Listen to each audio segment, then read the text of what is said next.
Good afternoon. This is Amanda Scott at Capture Higher Ed, and thank you for joining us today. We're going to wait 1 minute to let the remainder of our attendees trickle in over the next minute.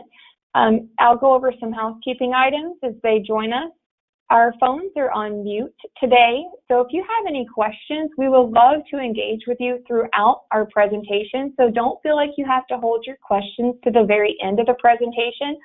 On the sidebar, you can see a drop-down that says questions, and you can go ahead and type any questions that you have into that, and we will be monitoring and sliding those questions into today's presentation as we go.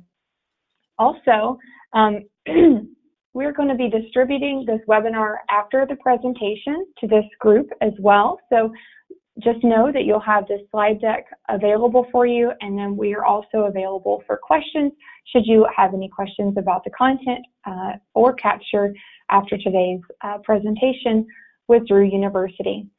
So without further ado, I'm going to go ahead and get us started. Again, my name is Amanda Scott. I'm the Senior Director of Market Management at Capture Higher Ed. And my prior position on the other side of the desk was a Director of Financial Aid. So before we introduce today's speakers, I want to walk through a fundamental definition of what tuition reset is and why it's utilized within the industry of higher ed as a tactic for enrollment. Looking at a couple of different sources out in the industry, tuition reset means that instead of increasing the cost of your attendance, you don't just hold it steady, but you actually cut the cost of attendance, your tuition, by about 20 to 35%. Honestly, just like hitting that reset button. That's why it's called tuition reset. So trying to reset it back to a time to recoup for increases over the years. And usually this is a practice that is done at private institutions where they have the ability to have unfunded aid, which I always refer to kind of monopoly money, where the school has their own discretion about how to use those funds. So that's where it's most often seen, is where a school can really cut the sticker price down and then have less institutional discount on the back end of it. An example of this would be Birmingham Southern College. This year, starting out in the fall of 2018, they have just published that they're cutting their tuition and fees as well to become less than half of the dollar amount it was before. So you can see that this is a tremendous cut in the cost of attendance at the institution by resetting that tuition. Looking out there into the Twitterverse, it is a popular, if you look up tuition reset within Twitter, many colleges publish their tuition resets through Twitter and social media channels as a way to get the message out there and to explain to the community at large why we're doing this. And I know Dr. Massa is going to speak to this strongly as to the reasons why and how important it is to have the correct messaging going out to alumni, constituents, prospective students as to the benefits of the institution shifting the tuition back. There are some hurdles that are going to be a part of our conversation today.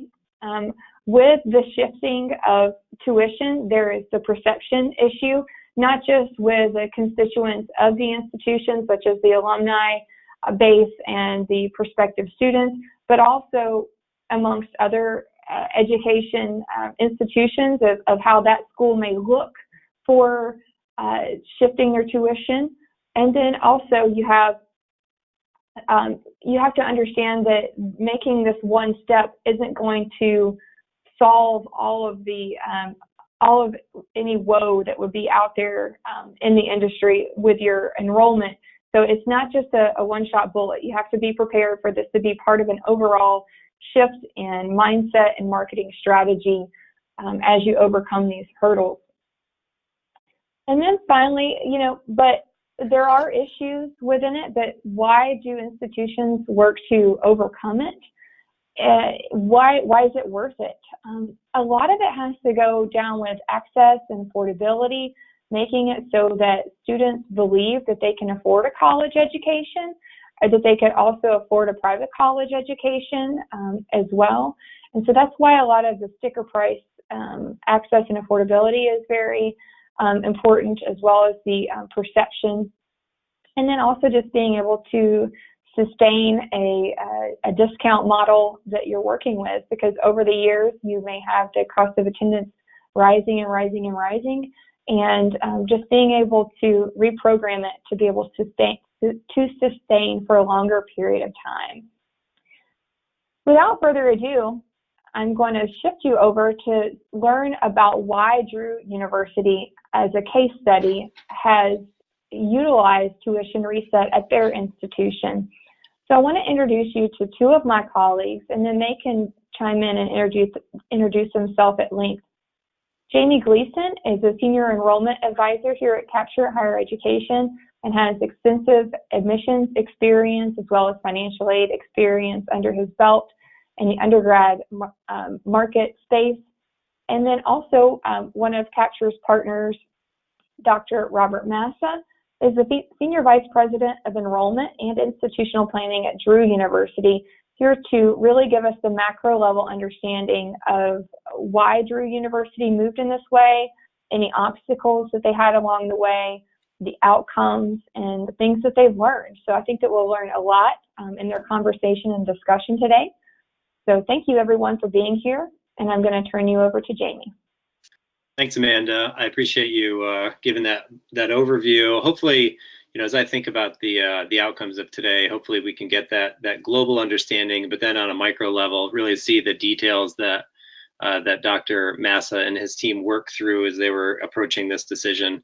Like Amanda said, I have been Director of Admissions here. I live in the Philadelphia area. I've been at 2 institutions here in this region.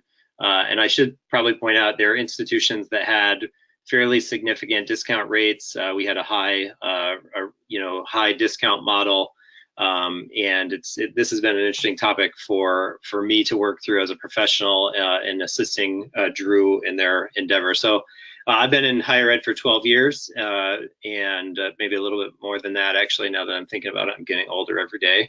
The last 3 years I've been here on in higher ed at Capture as a senior enrollment advisor, and Drew is actually one of the partner institutions that I work with. So this is a topic that's near and dear to me, as is Dr. Massa, who I will introduce now.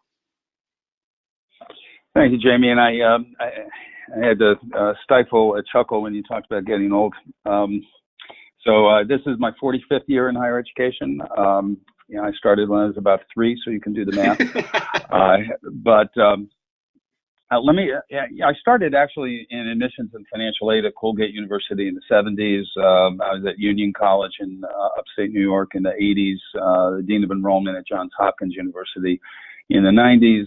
In the 00s, I was the Vice President for Enrollment at Dickinson College. And since then, I've been both at Lafayette College, starting in 2010, or 2009 rather, as their VP for Marketing and Communications, and then as of 2015 at Drew, as I finish up my career at a very exciting place that doesn't have the market position certainly that those other institutions have, but is every bit as good in terms of the faculty and the programs. One of the challenges, of course, is that as the price of higher education grew, the value that families see, and this isn't only for Drew, this is for just about every institution except those at the very top of the chain who have enough applicants that they don't need to accept anyone, is the value proposition has declined. Higher education for many years has sort of been immune from that, right? Everyone has always seen the value. But in the last 10 years in particular, and certainly in the last 5, that's been called into question. So Drew is on the main line into New York City. The train station is about a 5-minute walk from campus. We compete for students both nationally and internationally, although the majority of our students, 55% of them, are from New Jersey. The challenge that we have in particular is that we're both I mean, we're characterized or categorized, I should say, as a national institution, but we draw heavily regionally as well. And we really have two distinct markets. We have that national and international market, where our price at almost $50,000 in tuition was, about average for national liberal arts colleges. And then we compete in the regional market, where our price was way above what our regional competition was charging. And that was the real rub for us. We currently have about 1,730 undergrads, but just last year we opened with 1602. So our enrollment grew this year, and we'll talk a little bit about how that happened. Let's go to the next slide. And for a second, I'm having a little technical issue here. If you'll just bear with me just a minute, not even a minute. Okay. So, excuse me. All right. So let me go back. So why did we consider this? Why did we reset our tuition? So if you look over the course of the last 30 years, tuition at private colleges and universities has gone up about 140% in that 30-year period. And over the same time, and this is in constant 2016 dollars, over the same time, family incomes have only increased by 16%. And of course, areas of the country with the steepest declines were basically the middle income families in the region that we compete in the most, in the Northeast. The younger families in the Northeast are getting smaller. Several years ago, a major study was conducted and featured in the Chronicle of Higher Education, and they pulled out data from a county that's right next door to where I live, Hunterdon County in New Jersey, which is one of the wealthiest counties in the country. And they found that the number of 4-year-olds in that county was half the number of 18-year-olds. Does not bode well for us in the year 2026. So we need to consider all of these as we're looking at our pricing model. And again, to the extent that younger age groups are growing, and we all know this, I mean, the growth is in the South and in the Southwest. If we move on to the next slide, what happened really at Drew from the period. Now let's back up a bit. So you know what happened. You all know what happened in 2008 with the economy, and it took some institutions several years before they began to feel the effects of that. Drew began to feel the effects of that in 2011, and so from the 4-year period between 11 and 15, applications to the university dropped. Undergraduate applications dropped about 22%. Enrollment dropped a little over 18%, and the discount rate skyrocketed to 67%. These are not good indicators, and something really had to be done.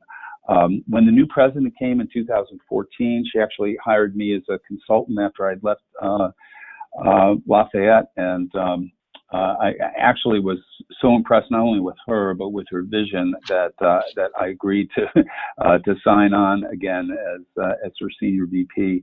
But since that time and before the reset, the first year enrollment, we were able to grow it from 2015 to 2017 by 23%, to decrease the discount rate 7.5%, and to really grow our international enrollment through a combination of working with an international recruiter on our payroll who lives in Prague, and also working with a pathway program.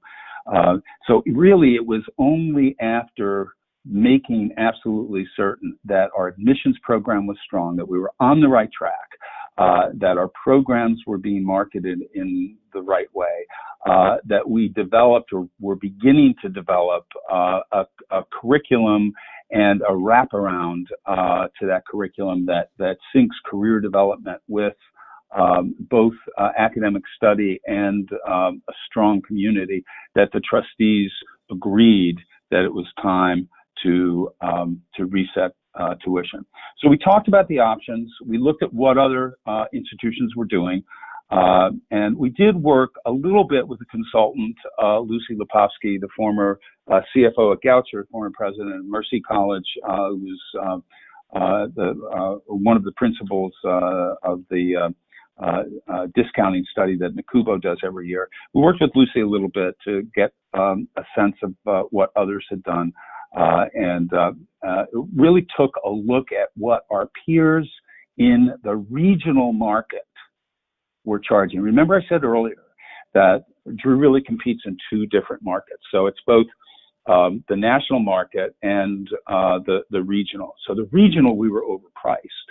The national market, and some could argue with this, but I'm going to state it anyway. The national market was not going to relate, we didn't think, negatively to a reduction in price. And the regional market was going to respond positively to it. At least that's what we thought when we did our research.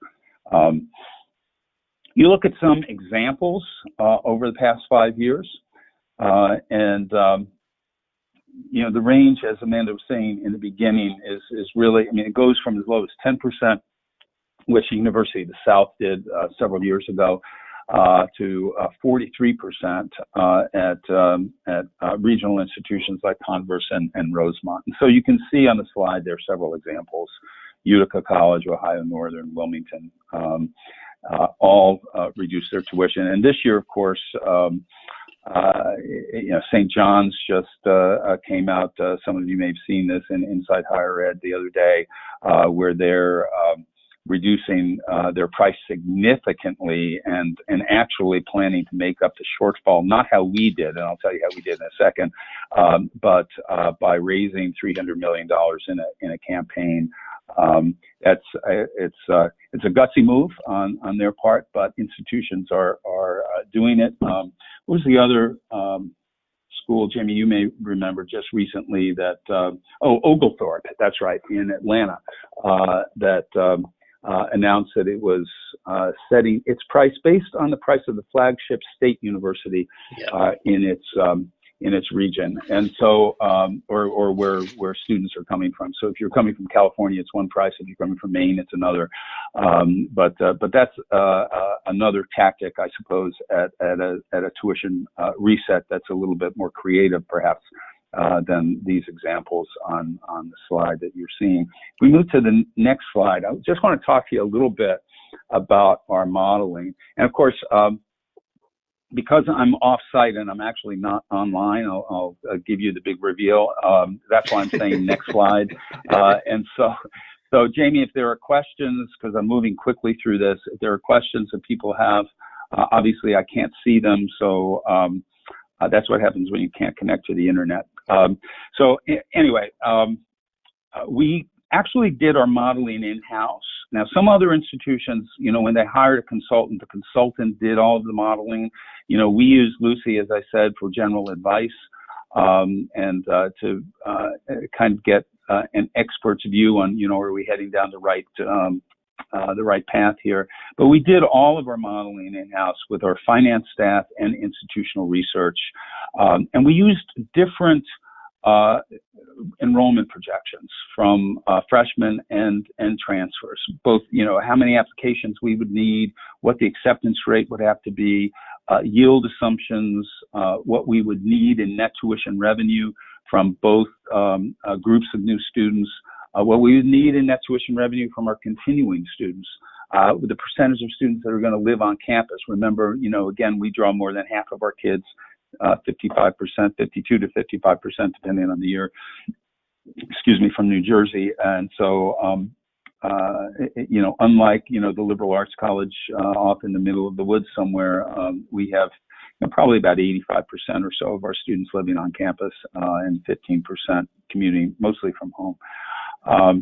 And when we tested various prices to see if we could meet our revenue goals with those prices. So we modeled it out and in a pretty straightforward way. As a result, in the next slide, I'll show you the recommendations. We recommended that to the trustees a little more than a year ago that we reduce our price from the 2016-17 tuition of $48,336 to $38,668. It was a reduction of 20%. Our fees, our student activities fee, technology fee, several other fees were not subject to reset, so that the total magically, when we added that to the 38,668, came to 39,500 for tuition and fees. We were not going to reset room and board, honestly, especially board charges. So that's basically a pass-through. That's what we're charged. The room rate we couldn't reduce really because, we had mothballed one residence hall. We had to bring that, or we were anticipating that we would have to bring that back online. And so there were some renovation costs involved. So we really had to continue to stabilize and increase by 3% our room and board rates. The recommendation really took into account where we were nationally in our competition and what the regional competition was as well.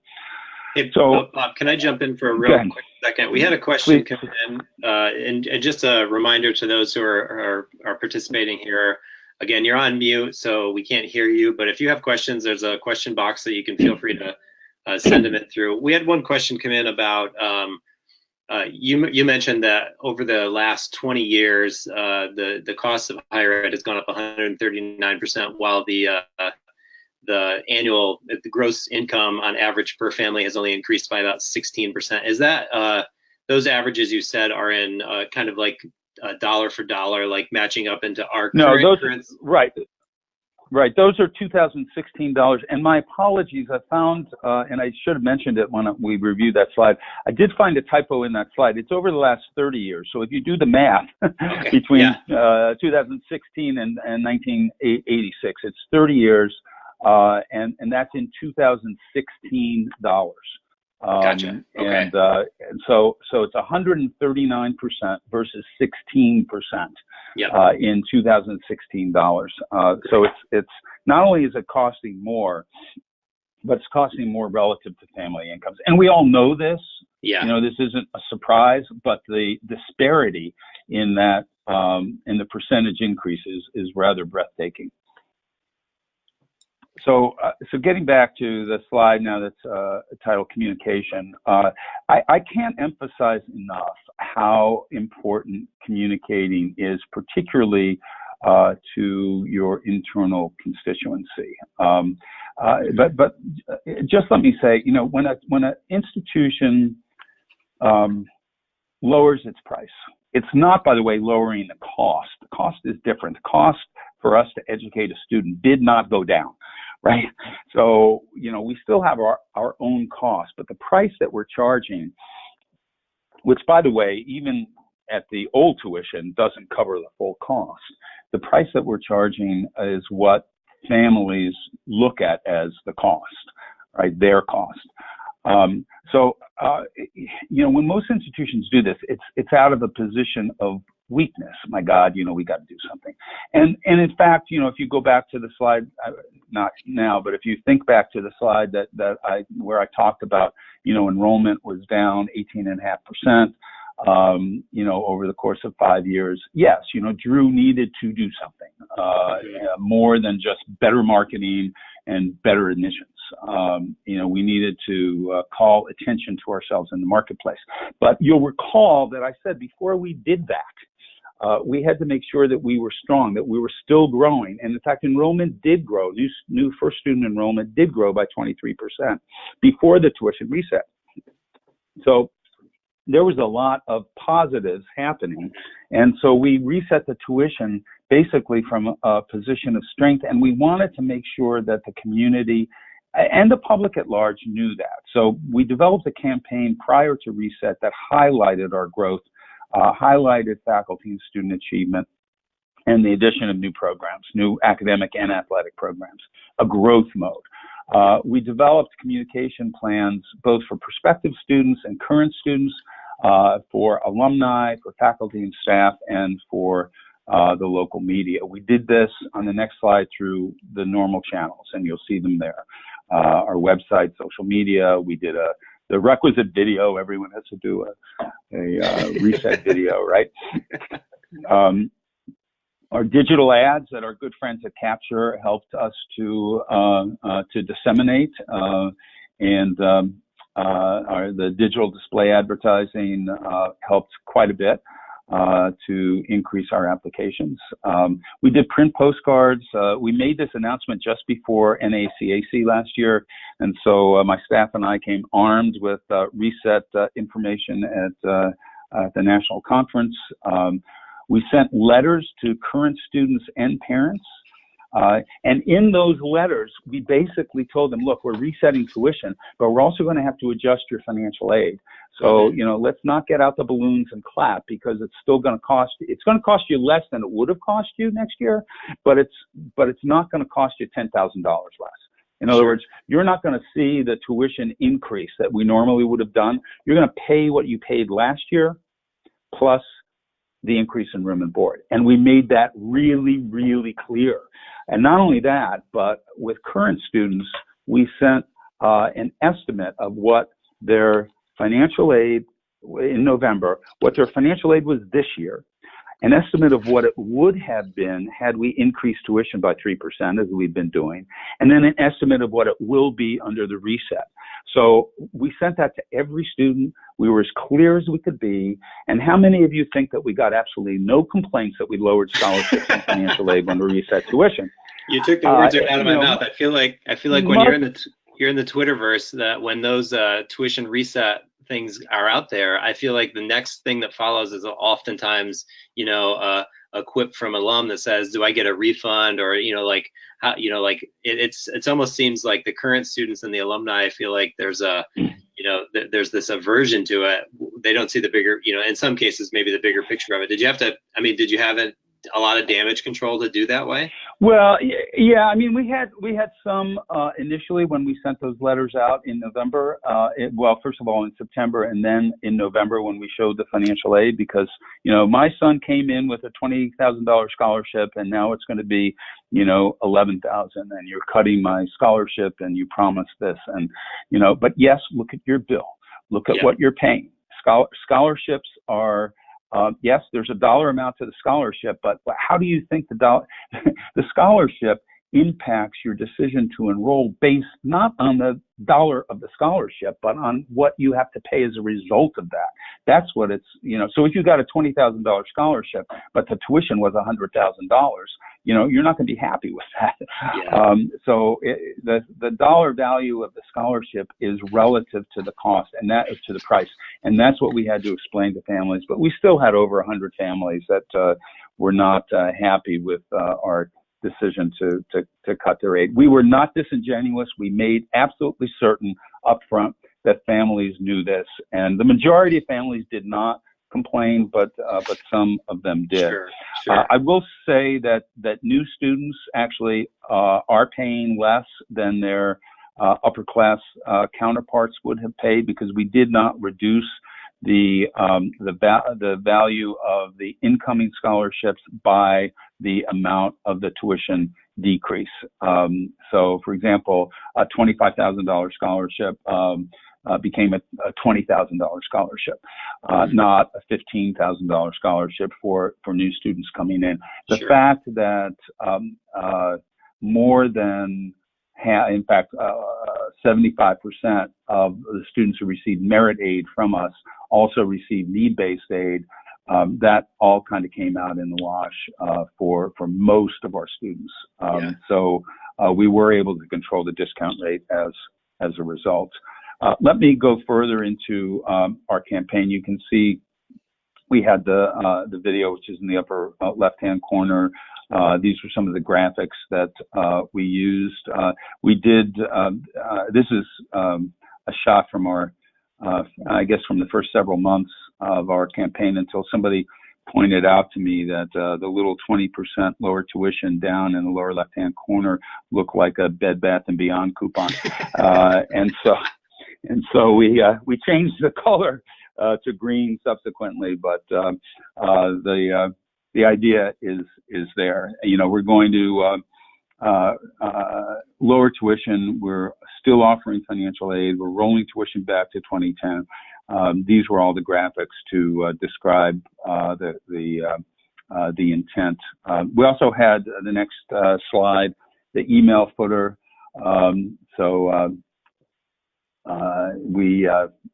All of our staff had that little lowering tuition by 20%. College tuition is too high, and it, you know, for the bulk of families, it's hard to argue that college tuition isn't too high. Going on, just, you know, we had talking points for the entire staff. Again, tuition's high. Tuition and fees have increased 25% at private colleges since 2010. Most students don't pay that.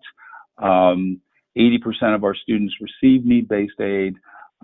Scholarship support from Drew on the average was $20,000. We were named as a best bang for the buck school even before the tuition reset. But in response to concerns, we were lowering the price, and that really was the bulk of our talking points. It goes on to the next slide, showing how we lowered those price, the price, what it represented.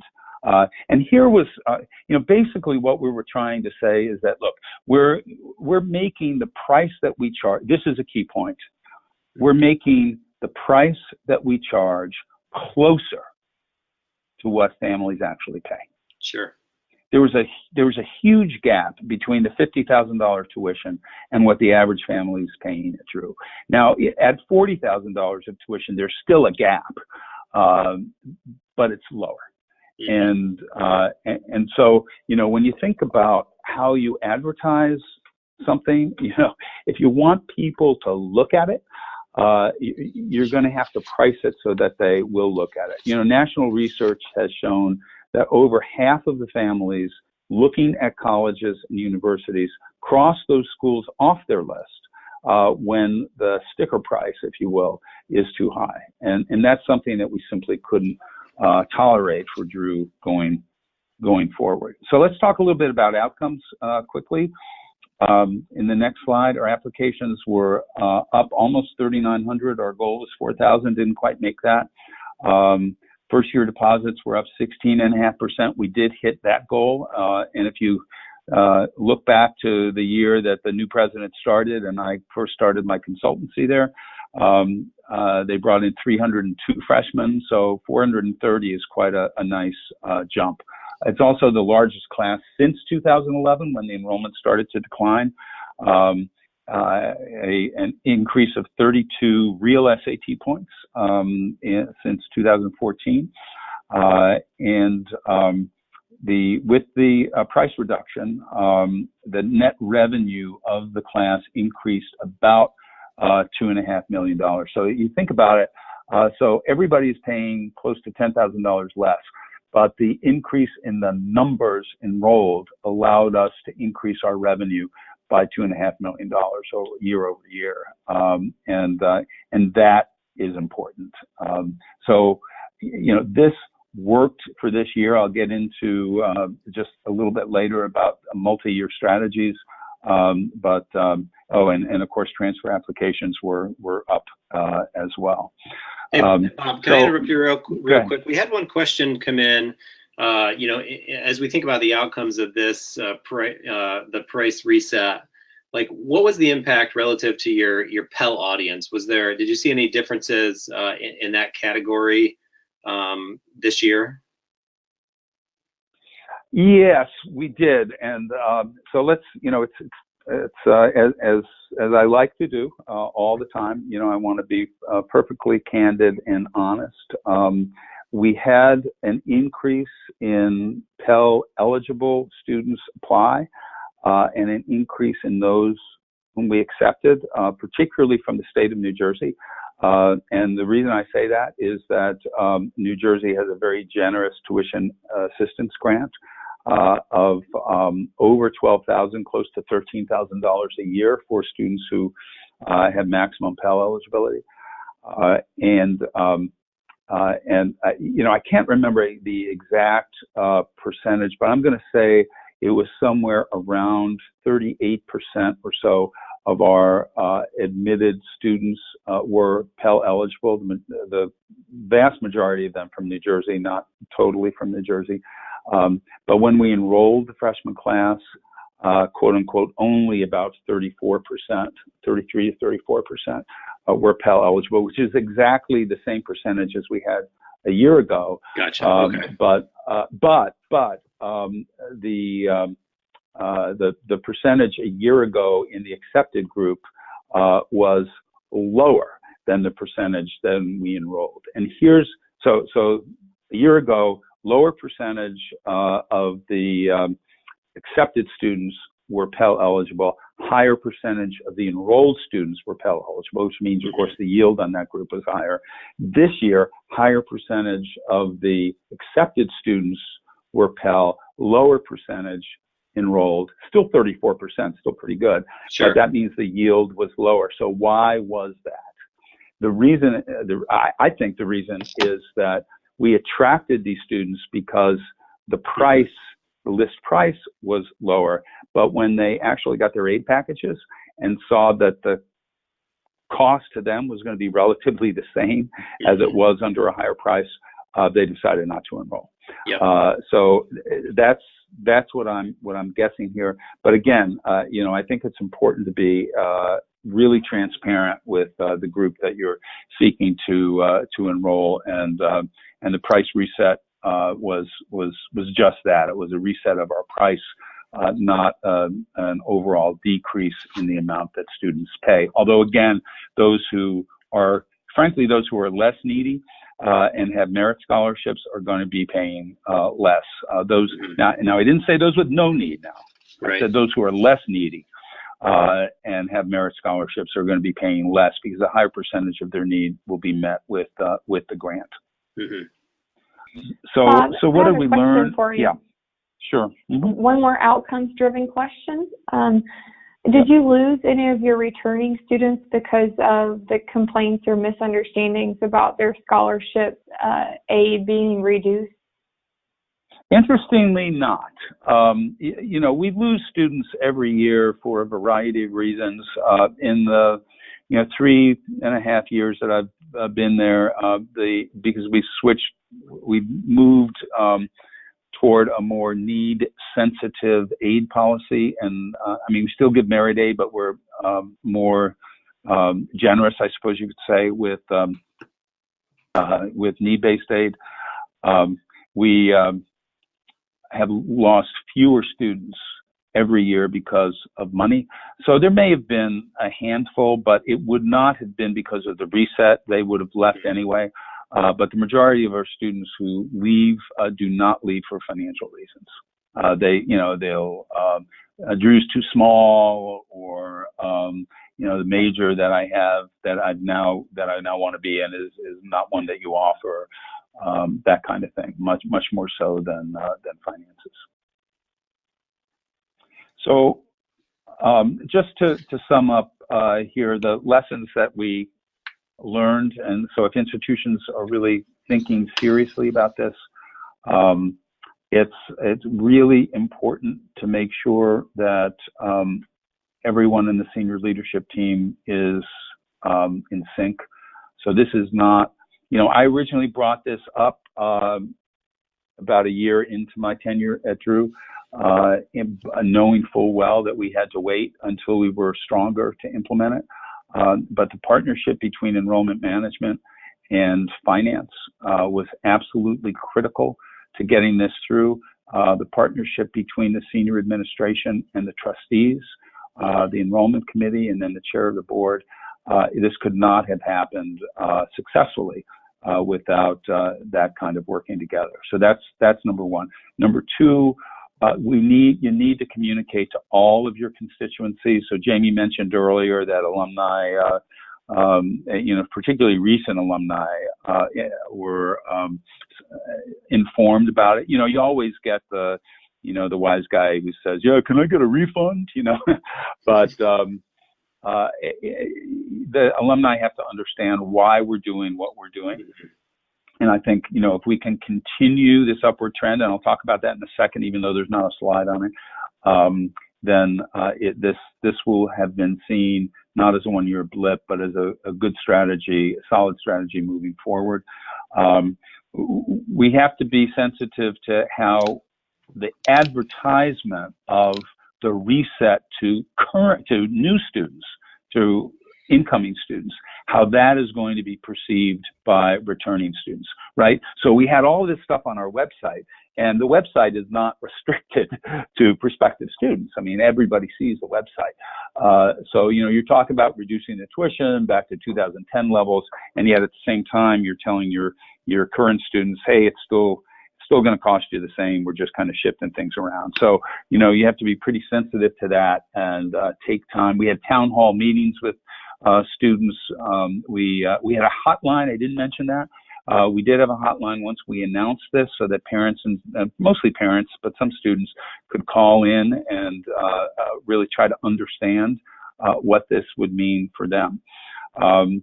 And again, that's what the fourth bullet says there. We need to take the time to explain how this will impact them. And, we had, about 1,100, 1,200 upper class students. So we needed to make sure that they knew what this meant for them. And the artificially high sticker price that very few students, in our case, pay, chases students away. So a lower price really works when we lead with the value, and I'll talk about that in a second, at the lower price. Let me also say this, only 5% of our students were paying the full price. So between need-based aid and merit-based aid, frankly, 95% of our students were getting a discount. So when only 5% of your students are paying the price, you can make that up with increased enrollment.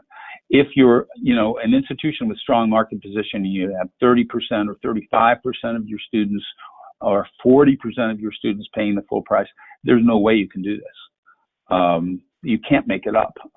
So, you'd have to sustain significant cuts in expenditures in order to make it up.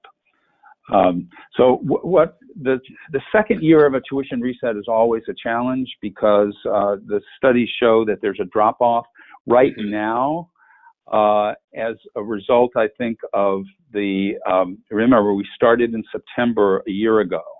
So most of our prospective students, most of our inquiries were already in. Right now, we are running, again, I think thanks a lot to the work that Capture has done, but also certainly to the work that we've done on our campus. We're running significantly ahead in what I would call hard inquiry, students who have raised their hand, almost 60% over year over year. Now, I don't think we're going to, convert at the same rate. We're not going to have 60% more applications, but there's no question in my mind that we will have more applications. I am not as concerned about the admission rate, about the acceptance rate, frankly, as I am about making sure that we have students who can do the work at Drew, who are competitive, and that we meet our enrollment goal number. So this year is 430. Next year it's 470. So no we have to grow by another. We have to grow. Yeah, no pressure to you, Jim. We have to grow by another 40 students, 485 the next year, and then 500 the year after that. So it's pretty ambitious, and it's not. Believe me, it's not just the price reset. One of the things that we've initiated this year, but we'll put fully into place next year, is a new, I would call it, wrap around our curriculum, where every student is going to have a mentor upon entrance. Every student is going to have at least 2 off-campus opportunities, whether they're internships or study abroad or our New York City semesters. Every student will be required to do that in order to graduate, and every student will have the opportunity to take what I would call credentialing courses to prepare them for specific careers, whether that be in cybersecurity or Google Analytics or HR development or whatever it is. We're going to be looking more toward the professional side to prepare our students than we have in the past, and I think that's going to increase the value. So it's not just the price, but it's what you provide for that price. So Bob, we have a lot of questions that have come in, but I'm going to ask the first one, and this is maybe the most general question of all. But if you had to do anything differently, would you do anything differently? I don't think so. I think maybe the only thing that I might have done differently is the timing of this. But if you look at it, all the schools that are announcing their tuition reset announce it around this time, announce it in September. It would have been good to be able to announce it earlier so that we could have had more of an impact on the inquiry pool for this year. And then, of course, that translates into applications. But why don't we do that? Why don't other institutions do that? Because you can't announce a price increase for next year's class before you have this year's class in the bucket, right? Right. Yep. So, just imagine announcing, a year from now we're reducing our tuition, but you guys have to pay full price. So it doesn't quite work. Yeah. So I don't think I would have changed anything, frankly. I think we did it right. We met our goals, and we're continuing to work hard to do so. Yep. All right, Amanda, go ahead with a question. Sure. Everyone, if you want to ask a question, remember you can go to the questions tab on the right sidebar panel of your GoToWebinar control panel. Type it in there. We do have a few I'm going to start working through with Bob as we get to the top of the hour. When we get to the top of the hour, anything that's unanswered, we will provide answers out to them, either to you individually or compile a list and send as a follow-up with this webinar, along with a copy of the presentation and slide deck. So, Bob, are you ready? Here you go. I'm ready. Lots of questions. For schools that use aid to recruit high academic achieving students, how does this tuition reset impact those students? Basically, a student at the bottom of the admit pool is now paying the same as the top of the admit pool. Well, not really. I mean, so for example, if in our case, our top academic scholarship is $20,000. It used to be $25,000. So the top academic scholarship is $20,000. The tuition is, let's call it $40,000. And the bottom academic scholarship is $7,000. So the student at the top of the pool would be paying $20,000. At the bottom of the merit pool would be paying $33,000. And for the students, and it's about 10% now of the students who don't receive anything, they would be paying the full amount. Now they'll be paying $10,000 less than they would have been paying a year ago, and the kid at the top of the pool is paying $5,000 less. So from that perspective, that's true, but I don't know what we can do about that. I mean, it's in order to attract more students, that's how we had to do it. So I don't know if that answers your question. I don't think I danced around it. I think in terms of the actual scholarships that are awarded under the new tuition, there's no question that students at the top of the pool are paying less.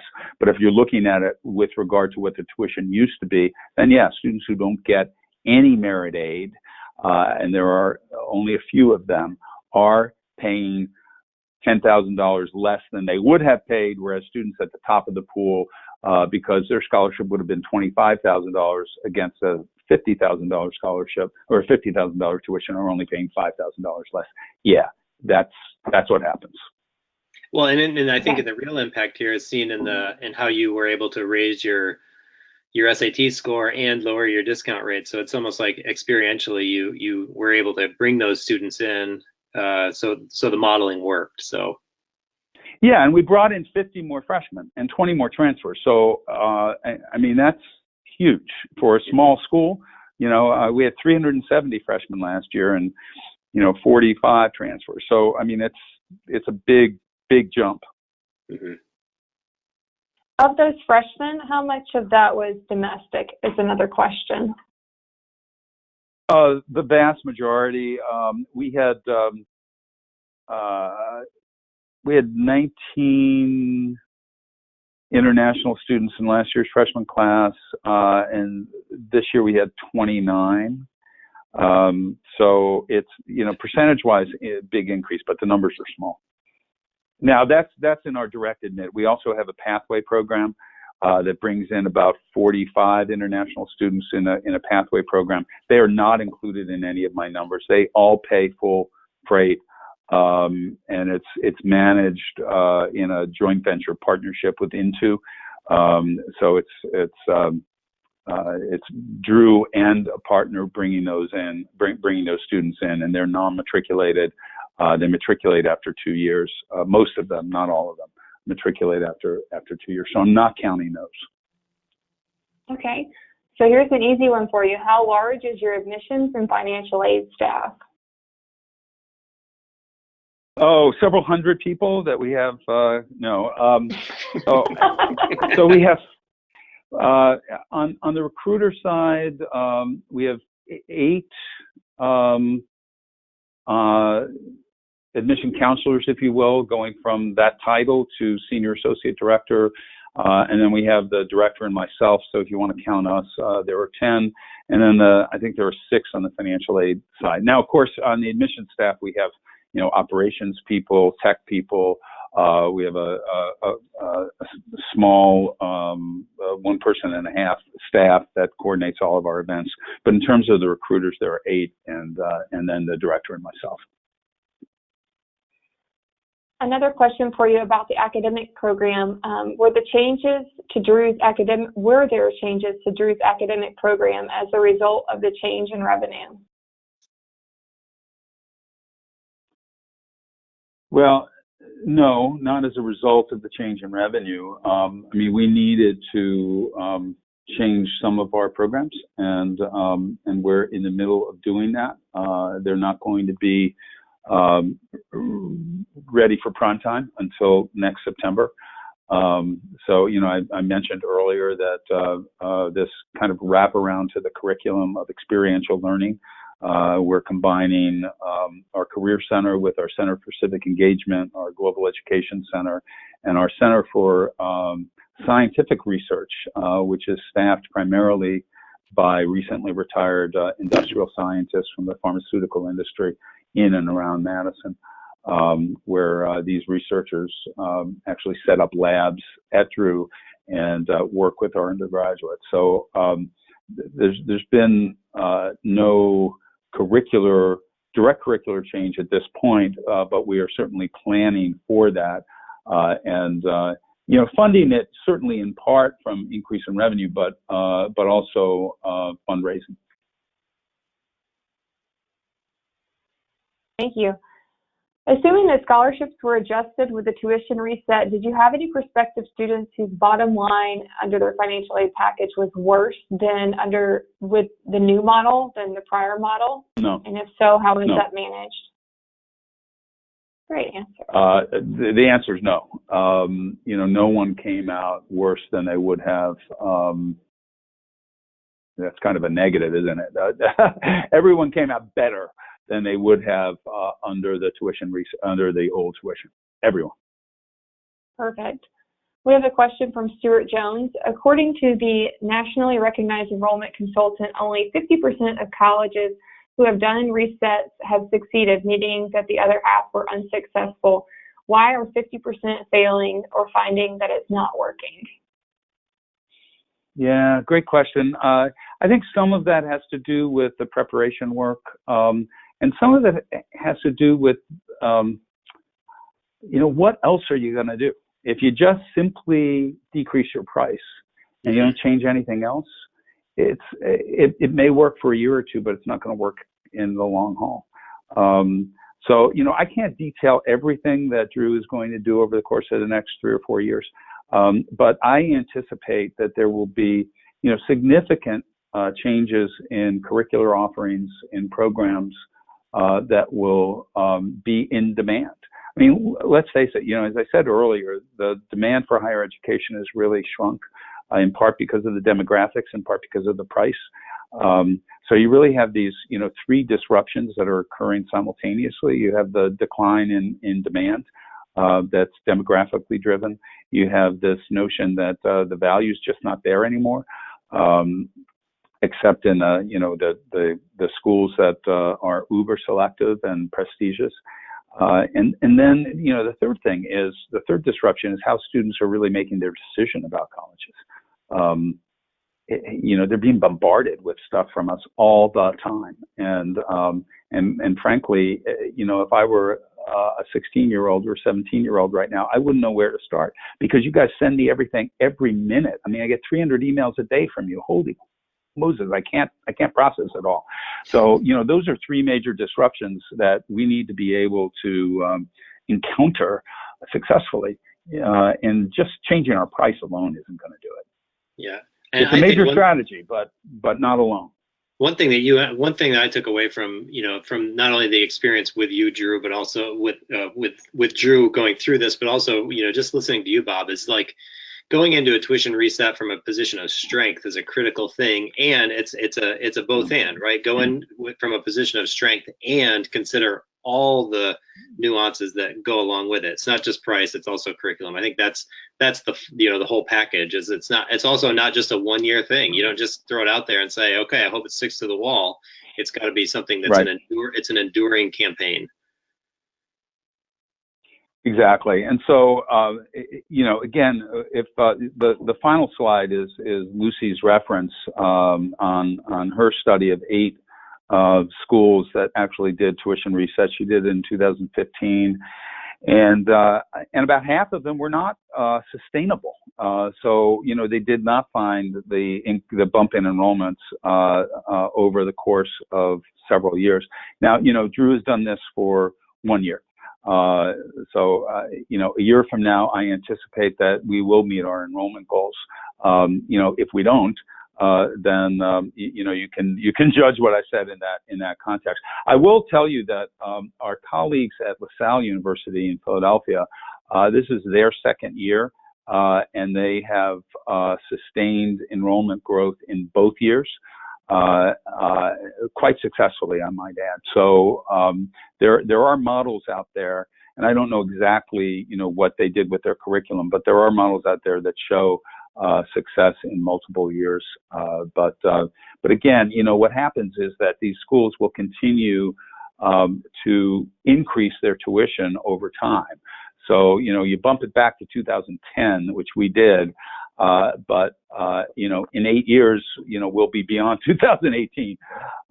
So it is a temporary solution that needs to that gives the institution an opportunity to improve its market position through programming. I'm going to end with one question for you, and then the remainder of the questions we're definitely going to compile and, like I said, answer to you guys individually or as a group. The final question is, many institutions claim that higher price communicates value, and that higher cost accompanied by higher scholarship amounts will be more attractive to students than lower costs and lower scholarship amounts. Do you have any thoughts on this?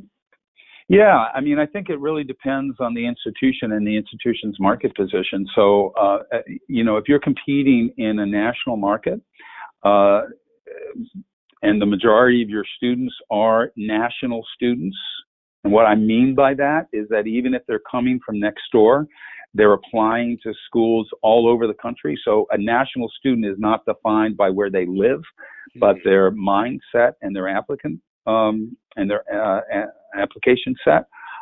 So if you're a national institution that way, then yeah, if you reduce your price and you've got strong market position, folks will begin to wonder, what's wrong with you? You don't charge as much as the other one, you can't be as good. But if you're drawing regionally, and you're competing against regional institutions with lower price, like Drew is. You know, where half of our applicant pool is regional, half of it's national.